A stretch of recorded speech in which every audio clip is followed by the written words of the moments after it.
Everyone, this is Tim Picciott, joined with, of course, the one and only John Sneisen of The Economic Truth. And today we've got a lot of great things to talk about. I don't know if it's great things, but we've got a lot of important things to talk about. One of them being that the Federal Reserve is basically losing control of the interest rate situation. So what was going on is that banks were charging each other 10% annualized to lend money to themselves overnight, which is, absolutely crazy. We're going to get more into that later on. Also, going to get into the fact that the Federal Reserve had to cut interest rates again today, which no surprise to anybody.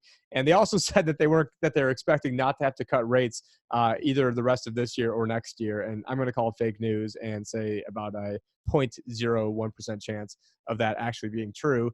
And we're going to get into also, different ways that you guys can help protect your retirement accounts, and not just gold and silver. There are some other things that you guys can do.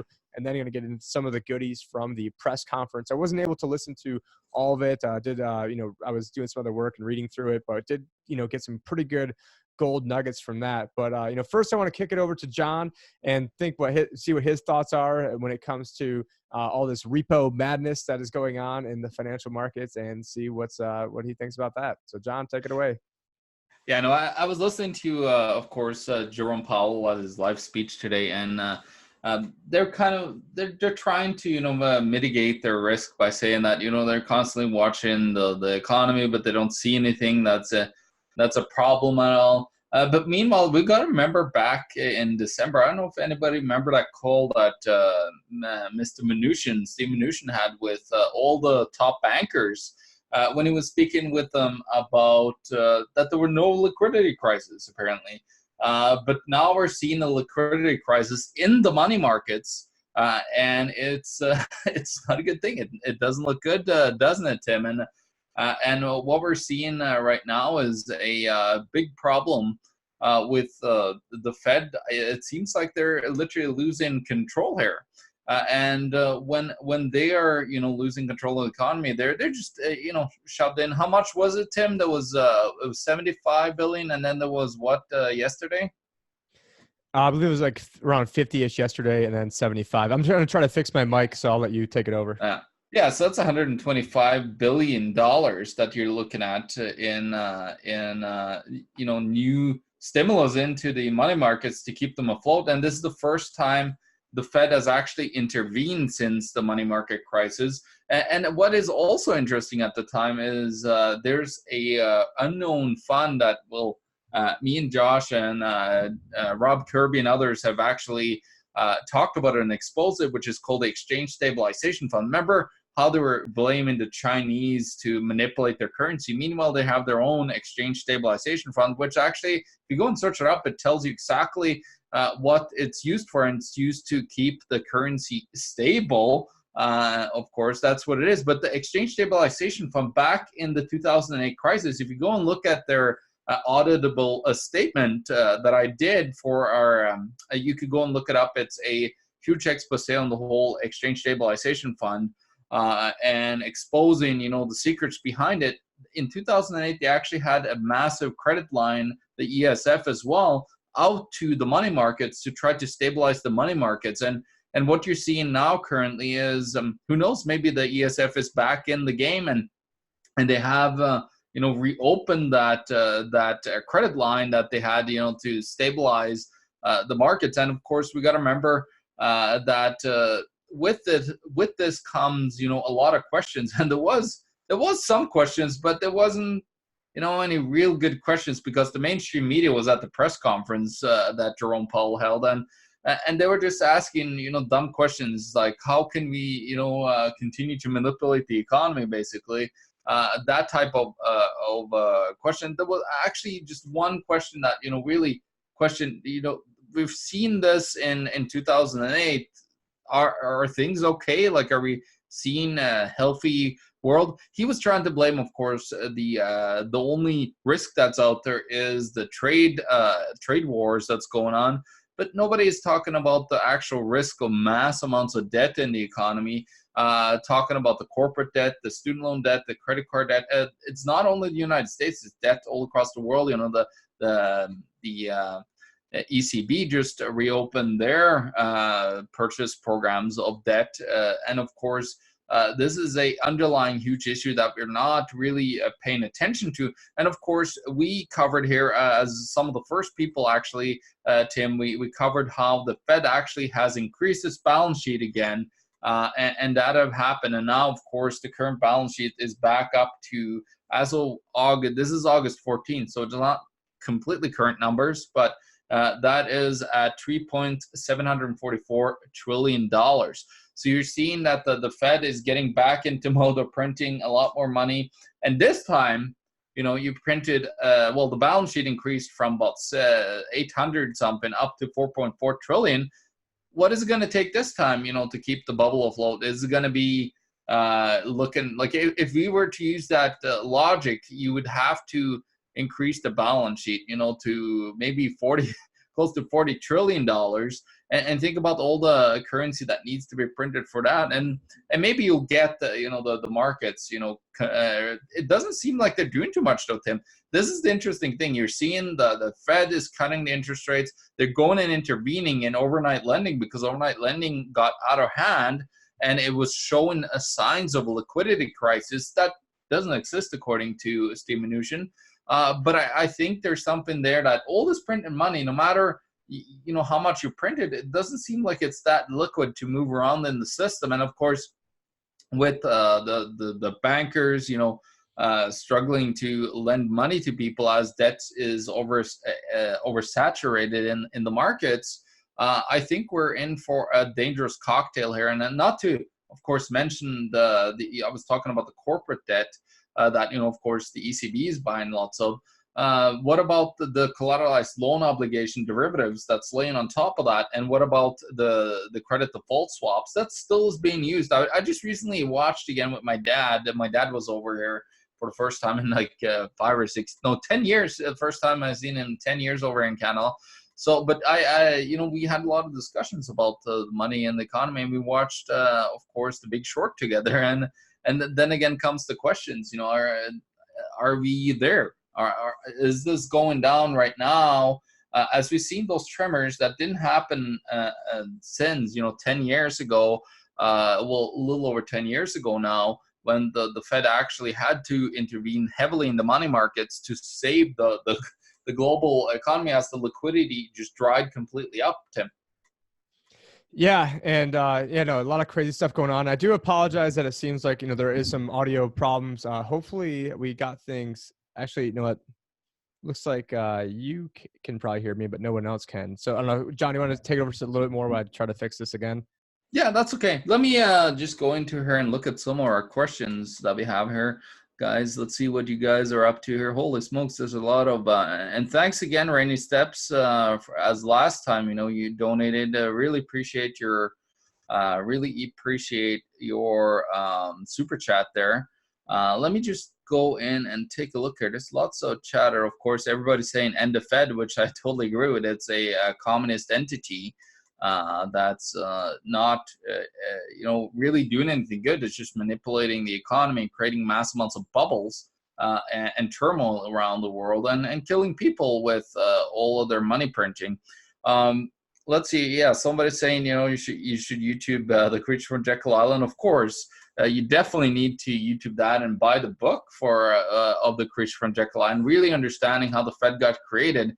And of course, Jeter Griffin is a good friend of mine. I work with him on the Leadership Council of Freedom Force, and you should check out Freedom Force as well, because that's a great group of people that are trying to work really hard in our local communities to change things and expose and educate people about all these things, and also heavily promote true individualism, actually people being free individuals. So let me go down here and check. But again, we're talking about the Fed, decided to cut the interest rates, and of course, I went into great detail about explaining how they now are intervening in money markets to try to save the economy.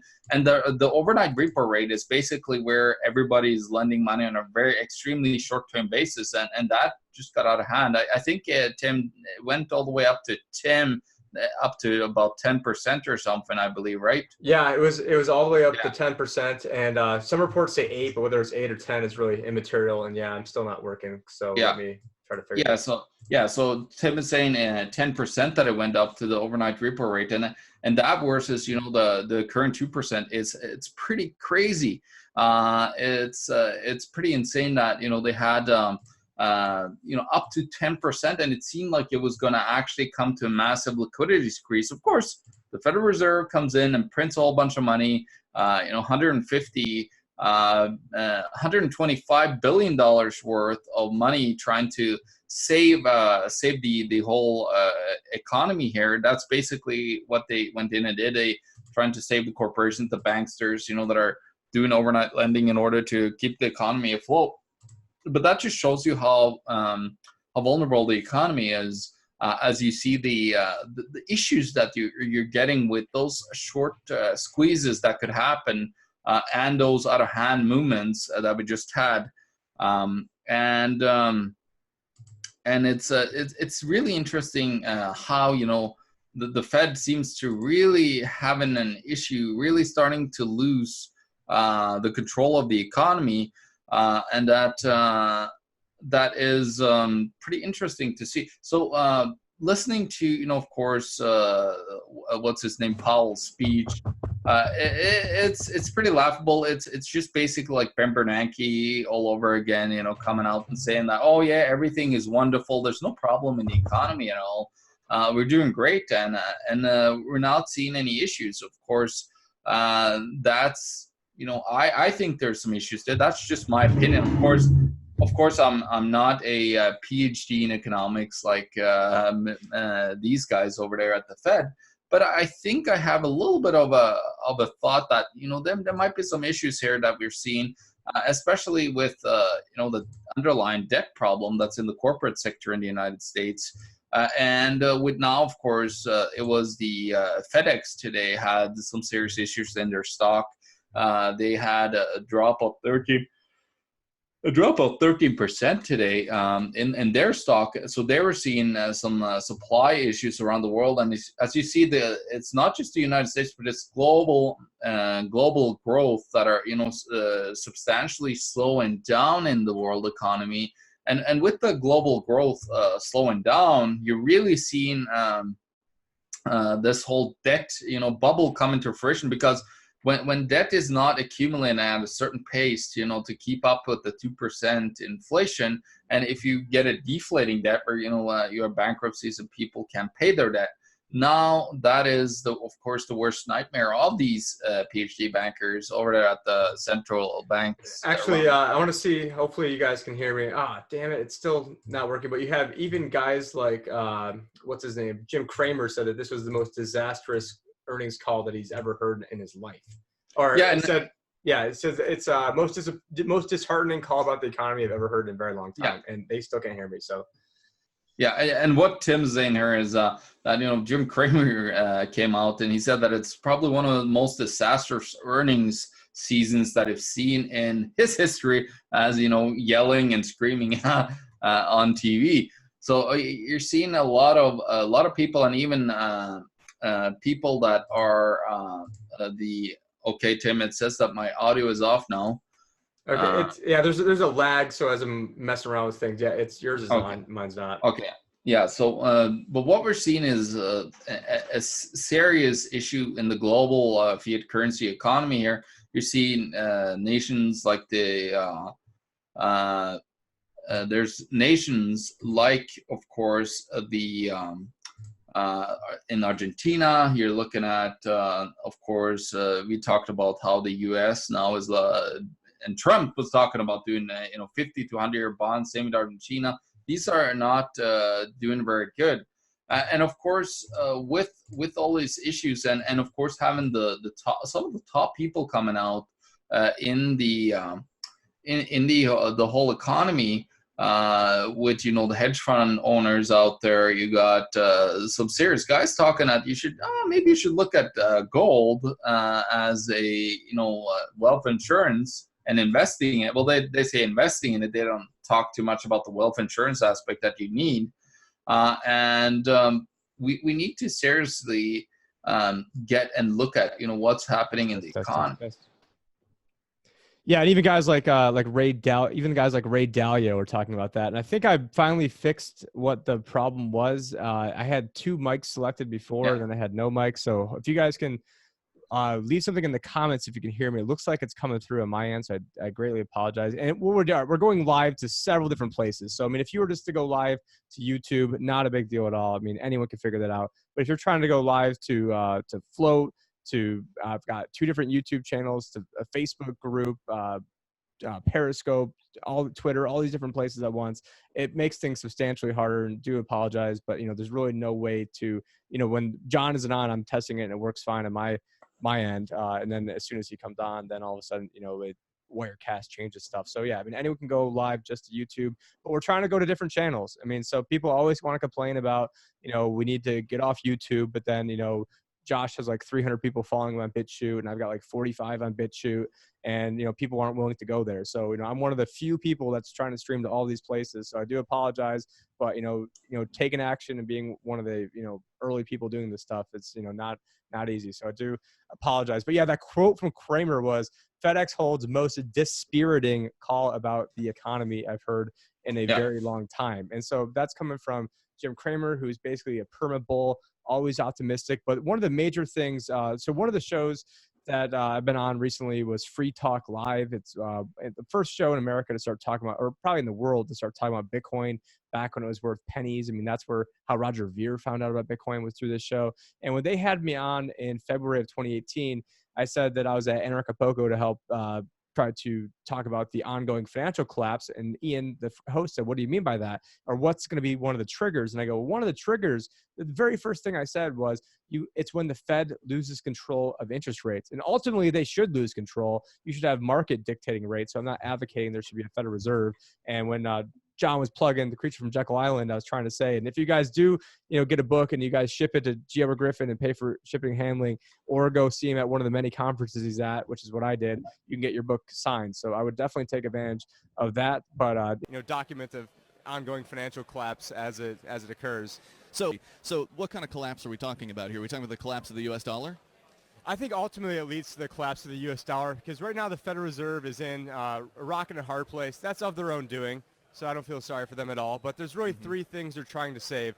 They're trying to save the stock market, the bond market, and the dollar. The real biggie right now, the stock market, it's the bond market, because when the rates go up, whether it's the market dictating the rates, which is even worse, or the Federal Reserve raising rates. Wait. Why would the market dictating rates be worse than the Federal Reserve?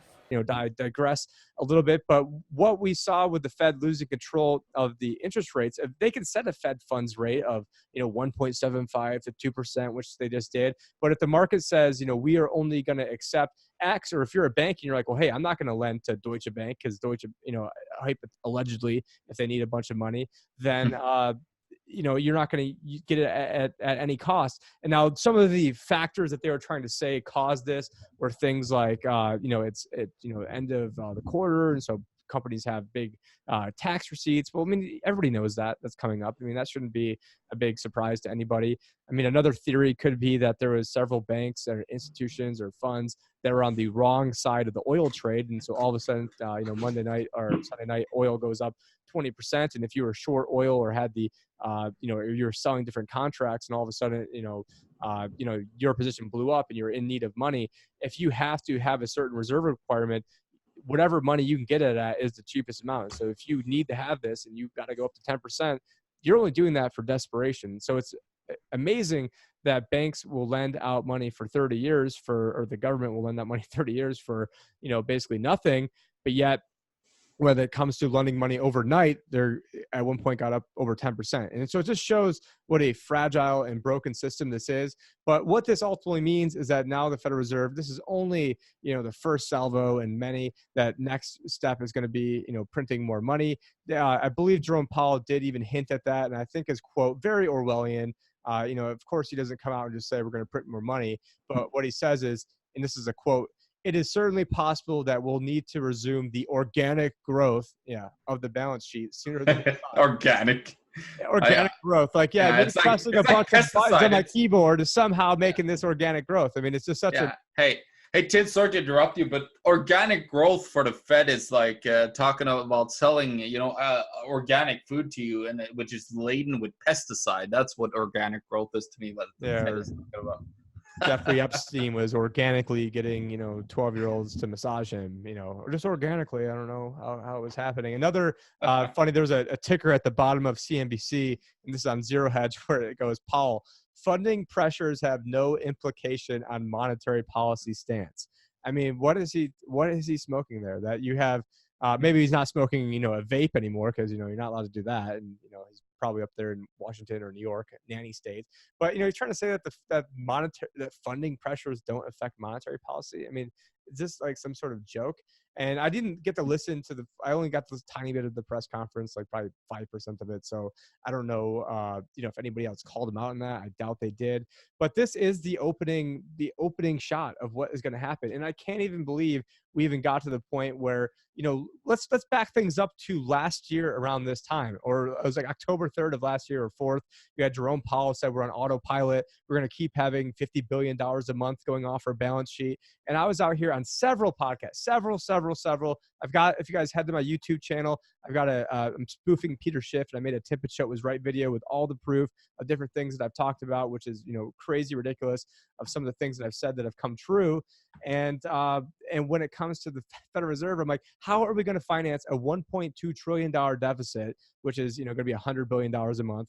Plus you're going to have, another $50 billion a month coming from the Fed. So what, $150 billion in treasury bills in the best case scenario. That doesn't even count things like, the budget doesn't even count things like hurricanes or other stuff that happens every year. I mean, it's just, that's off balance sheet items.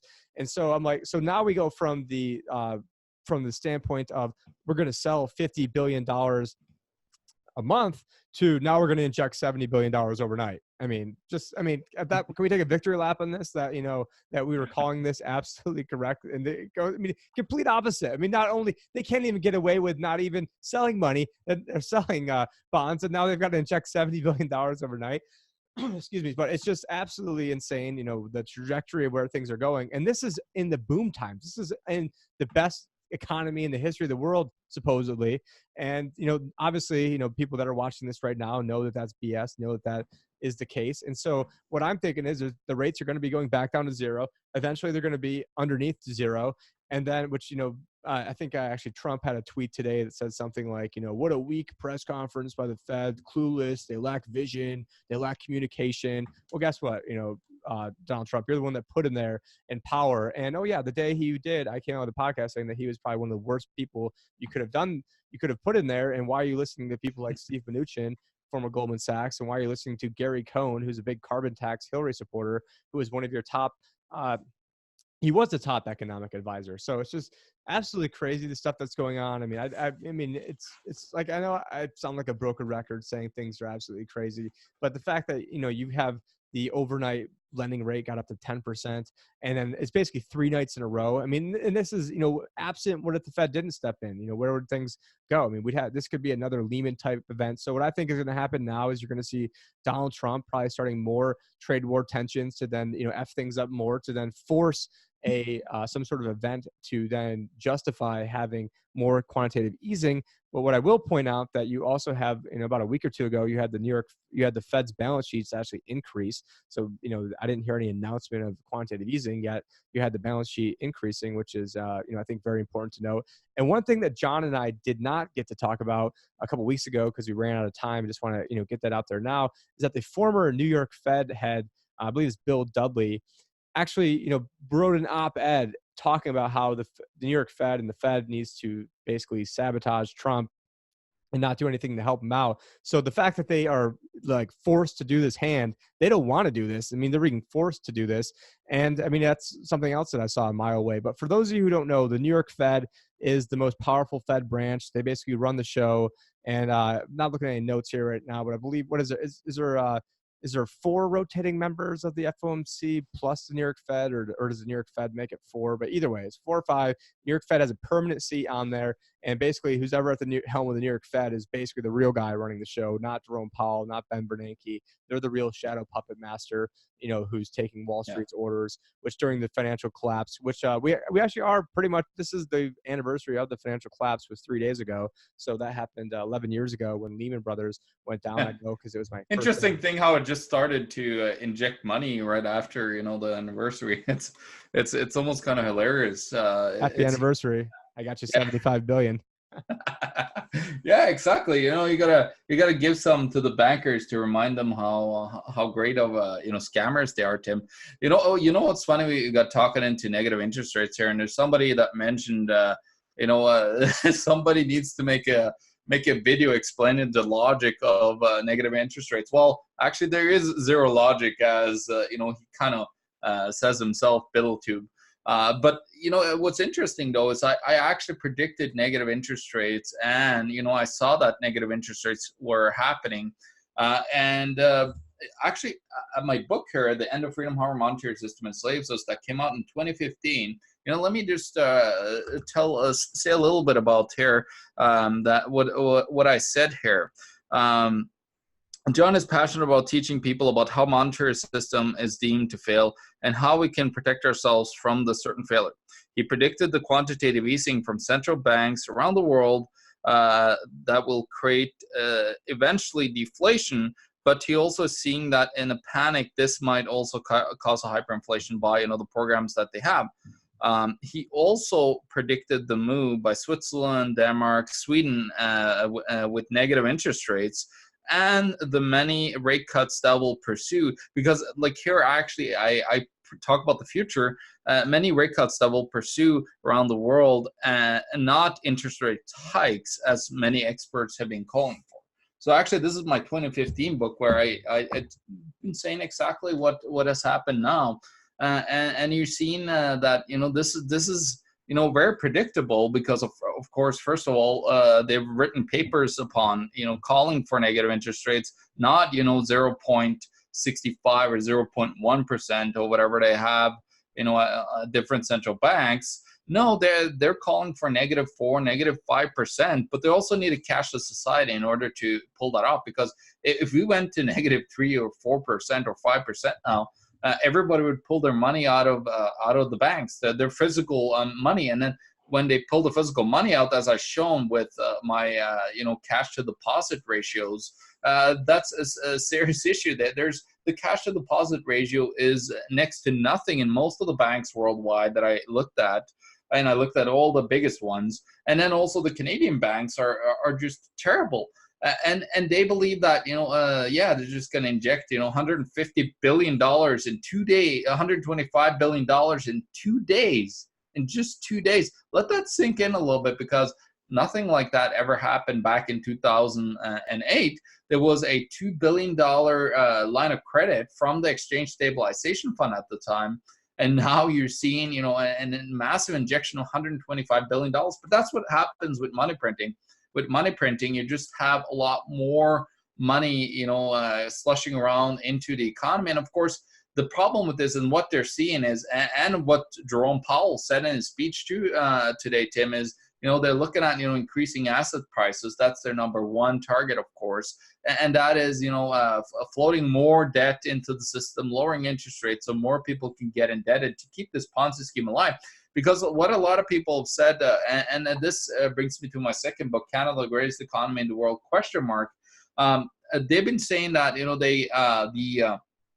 the banks in Canada has, really thrived. I listened to, I forgot, there was some kind of I think it was an economist somewhere that said, they actually tail all the growth in Canada to all the immigration that are happening. And that is correct, because what they use many of the immigrants to, they are heavily pushing to indebt them to keep this Ponzi scheme alive here in Canada. And of course, this is just the perpetuation of what's been going on. With central banks around the world, they increased from 2008 to 2018, Tim. On an average, I looked at the 72 biggest central banks. There was 333% that they increased their balance sheet by. And by increasing the balance sheet, I mean they bought up all the bad debt around the world. They bought up, mortgage-backed securities, which is not really debt. It's just a instrument that is, derives off of the debt of an asset that is underlying, a corporation called special purpose vehicle. So you're just seeing like all of this money has, it's just been slushing around, and of course it becomes a big problem worldwide when you see all of these mechanisms. They're just calling for, they need more inflation and more debt, and of course what we got to remember, this deflation that is happening on the economy, that is the ultimate nightmare of the Federal Reserve. And as Jerome Powell said, if the time comes, we'll put out anything, any of our policies or that we had or that is new in order to save the economy. So that is what they're saying here. So meanwhile, he's saying that everything is completely fine, but he's also saying that they're willing to use all the ammunition available from the central bank to try to manipulate the economy back up again, as it's slowing down severely here. Yeah, it makes me think of like the Lego songs, like everything is awesome, everything is cool, and you're part of the team. But obviously, I can't really carry a tune. But another book I'd recommend would be Harry Dent's The Demographic Cliff. I don't, obviously don't agree with everything he says, but what it talks about in the book is that you have the demographic issues that are going on. I believe the baby boom was from 1946 to 1964. Which is a massive point. Yeah, it's a very good point, by the way. The average person in their lifetime spends the most amount of money at age 46. Age 46, if you then look at the baby boom, they would have reached their peak spending in 2008, and then look what happened. And then the other thing you had in 2008 is you had the oldest baby boomers were just starting to turn. The oldest ones, the ones who were born in 46, were just starting to turn 62 years old, so they weren't actively pulling their money out of these pension funds, out of their 401ks or their IRAs. Well, now it's 11 years later, and now let's say the oldest ones are now 73, and most of the baby boomers are now of retirement age if they can afford to retire. And what is going on is that they realize they didn't save nearly enough money. I think half of Americans have less than like 200. Half of like baby boomers have less than like $200,000 in retirement savings, and there's probably it's probably even less than that. And so, okay, great, you're getting like $4,000 a year of income. And Tim, what we got to remember, they're going to have to sell their assets in order to retire. How are they going to sell who's going to buy all those assets that the baby boomers have, that the pension funds have? And the bigger problem is the fact that all these unfunded liabilities, it's a Ponzi scheme, so they need to have more young blood coming in there, which is why there's a push to have all the immigrants. And actually, if you're an immigrant, I'm like, you shouldn't even come here to America, because you're just going to be, putting a giant shackle on you. But, they want to have, there's the birth-death ratio. I forgot exactly what it's at. It's like 1.9, I think, but you need to have it at least 2.1 just to replace the ratio. And without even getting political, this is not a political statement, but you cannot mathematically have this Ponzi scheme entitlement system and abortion. It's just a mathematical equation, is that in this type of system we have, you always need to have the other generation massively bigger than the other one, so that way they can prop up the entire system and keep things going. It's not a political statement. Okay, great. If you guys want to have your abortions, well, then fine. Then don't make me pay into your Ponzi scheme. I mean, is it, that much to ask for? That, if you want to kill your child, that I don't have to pay for it. Yeah. Now, obviously people could probably see, what side of, I was born to 19-year-old parents. So, I mean, people can probably see what side of the argument I stand on there, but it's just, it's a pure mathematical equation that you cannot have, generations underneath you supporting smaller generations, supporting bigger generations. And I think when Social Security started, you had like 64 people paying in for every person that was receiving benefits. And now, it's probably, 2 to 1. What happens when it's 1 to 1? What happens when it's, 1 to 2? I mean, this can't go on forever. Best case scenario is that, you still get paid your Social Security, you still get paid your pension, but the money doesn't mean anything. So great, you're a firefighter or a policeman, you're getting $50,000 a year in retirement, but now we print a bunch of money and now your $50,000 buys you the equivalent of $2,000. Yeah. Sorry. Yeah, and also what we got to remember, Tim, if interest rates were to go up to save these pension funds, especially the government that around the world, the United States, would go bankrupt.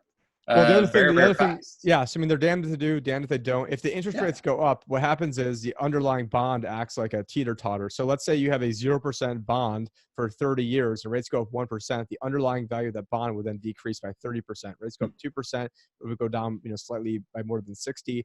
Even that's the same as if it's 1%. So if you have a 10-year bond, rates go up 1%, the underlying value of your bond goes down by 10, goes up by 2%, goes down by a little bit over 20 if you have to liquidate. And so in this case of a negative interest rate bond, you're not even getting any money to cover your expenses. So of course you've got to liquidate. And most people aren't rich enough to just live off their interest because A, they don't have enough money, and B, the interest rate's like nothing. So even if they had a 10% interest rate, a lot of people probably couldn't even live off that anyways. Just buy, Tim, here's the best pension advice for anybody. Buy a whole bunch of negative yielding debt. That's how you should retire, Tim. You can live off of the negative interest rate that you got to pay. Yeah, and I do have to pick up my daughter soon, so I've got to leave in about 5 minutes. But what I will want to say, because I did sort of tease that there is other things besides gold and silver. And one of the strategies that I started implementing right around this time last year, and I have videos that prove that it was right around this time last year, is and sort of this would be I think a great strategy to help election-proof your portfolio. No matter where you are in the world. I am a financial advisor, so if you don't want to give us $1 here to there, one of the ways you can support us is becoming a client of myself. So this is a shameless pitch, but this is great, I think, information. And so one of the things that we're doing with our clients is that we're buying basically downside protection on a lot of these major averages. So if the stock market goes down, our clients' portfolios, we have a finite amount that they could possibly lose. So in many cases, it's let's say it's 5 to 8%, and that's assuming even gold and Bitcoin, everything else goes down to zero too, which probably isn't. So if everything went down to zero, we could say, hey, we can quantitatively pinpoint what's the most you could lose. On the other hand, if the Fed, because I think the market's only going to go down maybe 20, 30%. And then the Fed's going to have to print so much money that eventually on a long enough time horizon, the market's going to go stupid. And just like it did in Germany. If you were, if you wanted to be safe and keep all your money in gold marks in Germany, well, guess what? Eventually that collapsed, and then it collapsed, I think it was the Renmark, then that collapsed, then into the Reichsmark, then that collapsed into the Deutschmark, and then that got taken over by the euro. And now that's probably going to be unwound and go back to the Deutschmark or whatever.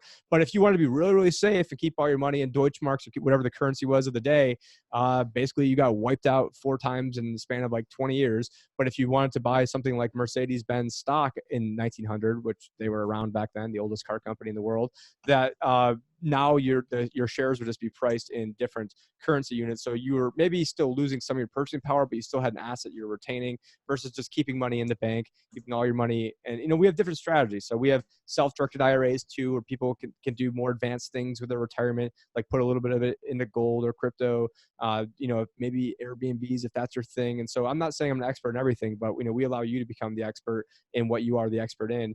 And then we also have some of for people that don't want to dabble in the other stuff and they're more traditional, well, we have some, I think, great traditional strategies that will protect the downside. And what we saw, last October through December is I didn't have any clients call me up that were nervous or concerned because they saw their statements basically little to unaffected. Now, I should have just sold all my put options at the end of the last year, and that would have been the best thing to do. But what I do want to stress, if you don't know what a put option is, do not go out and try to do this yourself, because you can be on the wrong side of it really quickly if you don't know what you're doing. You don't always want to run this strategy because there is a drag in your portfolio. But I think we're in crazy, crazy times right now where, basically I think the market is going to go down a little bit. Then the Fed's going to print so much money that eventually it's going to go back up. But, if you're 65 years old, you don't have, 2, 3, 4, 5, 6, 7, 10 years to wait. If you're if you're about to retire, just retired, you can't, go and wait unless you've got, a lot of money sitting on the sideline and you've got other strategies. And so I am a certified financial planner. This part educational, part pitch, but that is, I want to save you guys ahead of time. I don't want to be like, oh, well, I've had a couple of videos that only 50 people saw, and sorry, I didn't want to pitch, and now you guys lost half your money, or you kept it in, or you lost half your purchasing power because you kept it in a bank account and you're going broke safely.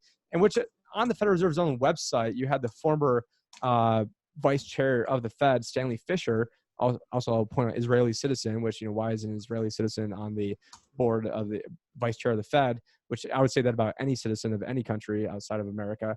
But what is going on with that is he actually said in a 2014 speech in, I think it was either Sweden or Switzerland, I think it was in Sweden, where he said that we're going to issue bail-inable bonds, and that basically the next financial crisis is that we're going to basically take your money. And there's been rules and different money market stuff where basically it says that your money at the bank is basically an asset of the bank that they can use in the event that they're not solvent anymore. Yeah. So Yeah, and they've been you using weren't warned. they've been using it to invest in, terrible investments. Look at, the bets that Cyprus Larnaca and Cyprus Bank did, back in the day. They were betting on Greece banks to fail, and then they got bailed out, and then they were on the hook for all that money. And then, of course, they failed and got bailed in. And it didn't, today, people that think that, this deposit insurance going to save them, please take a look at, because I heavily have gone into the biggest countries of Canada, Australia, and a little bit into the United States, looking at how much they actually have of money, in these funds that are supposed to, insure the deposits under 100,000 euros, under $100,000, and so on. They don't have a lot of it. In Canada, they have 0.39% of that. And if one big bank goes afray here in Canada, it's going to be at least 5% of the deposits that's going to be on the hook here. And 0.39% is not going to cover 5% of the deposits. And of course, in Australia, they have the financial claims scheme, which is covering 20. Actually, the government is covering it there. They said that they're going to put in the case of a bank problem or bankruptcy in a bank. They're going to put in, the government is supposed to put in $20 billion, infuse that into the banks. But the problem is the banks there have $60 to $900 billion on their deposits. How is that going to do any dent or save any, deposits? So all these schemes that are supposed to be insurance and protect the people that willingly have their money in the banks that they've given to the banks that is not theirs anymore. It's not your money anymore. And you are gonna, if you believe that and you think that banks are safe, you're gonna be in for a very, what do you call it? You're just gonna be not very happy when this next financial crisis comes, because that is what's going to happen next, is the systemically, a failure of a lot of banks around the world. And with that, the whole monetary system will come and unravel, within it, because you cannot prop up this Ponzi scheme forever. And of course, for people that, I see a lot of great people are in the chat that are, of course, educated, that are been watching us for a while, and are smart people. They're talking about gold, silver, and crypto, and that is the solution. And the gold and silver is the wealth insurance, and for me, crypto is the bankster failure insurance. The bank failure insurance, because what happened with Bitcoin back in 2013 when they had the bail-in in Cyprus, everybody started using it because they had capital controls of 60 euros a day that came out to the individuals. Meanwhile, they could use freely Bitcoins if they actually managed to get their wealth over in that.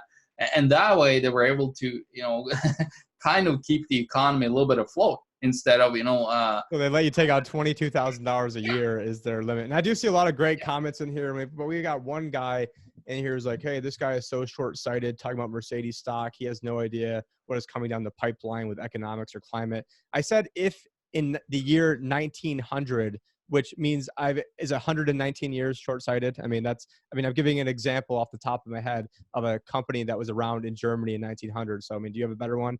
The person that's out there with, these examples, that's crazy. And I was saying that in that example, I didn't say go out and buy a Mercedes stock. I said, if you had did this in 1900, it would have been better than holding on to Goldmark, Renmark, Reichmark, currencies that all. Anything is better. Like anything, especially commodities, are way better than holding any currencies over time. If you hold a currency over 100 years, it's mostly have lost every single little bit of value that it had before. So people got to understand that, and that's not me just coming up with that. That's me looking at 300-400 different currencies throughout history. They always devalue over time, because the possibility to print currency out of thin air, or now it's just electronic digits out of thin air. They will misuse it. They will do it, and there's no doubt that they'll continue this until people are saying, this is enough. I can't afford anything anymore. Look at the Gilets jaunes, Hong Kong, like everything. When All these people have countries- nothing, when people have Yeah, nothing, they have yeah. nothing to lose, and that's why I've got about 2 minutes because I do have Yeah. to go pick up my daughter, so I got a hard stop here. But somebody did. We got Path to Ruin says, what if they confiscate all the gold again?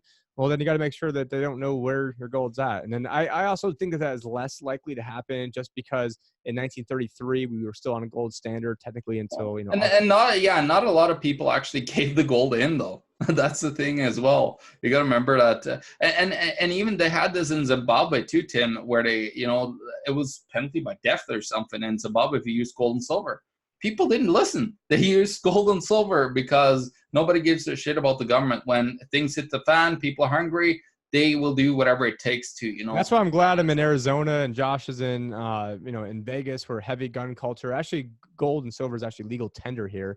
And I went and actually was at the Capitol with Ron Paul trying to advocate for that. It happened to be International Women's Day, and then I had a whole big fracas where I basically caused all over 100 women to leave just because of me. And there's actually a video of that somewhere that I live streamed. And they broke my brand new iPhone. Very, very tolerant liberal leftists, which I was only there for the Ron Paul legalized gold and silver.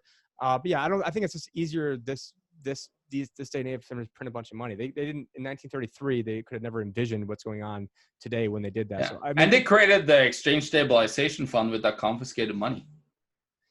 yeah, lots of different things that they could do. But I do have to. I got to pick my daughter up, otherwise, and I'm gonna call from the school. So I do. Yeah, have to, it was a pleasure having all of you guys on. We're very happy to have all of you on, and continue to watch us. Me and Tim will try to do this, once a week. Try to get live stream, because I think there's going to be a lot to talk about in the coming months, Tim.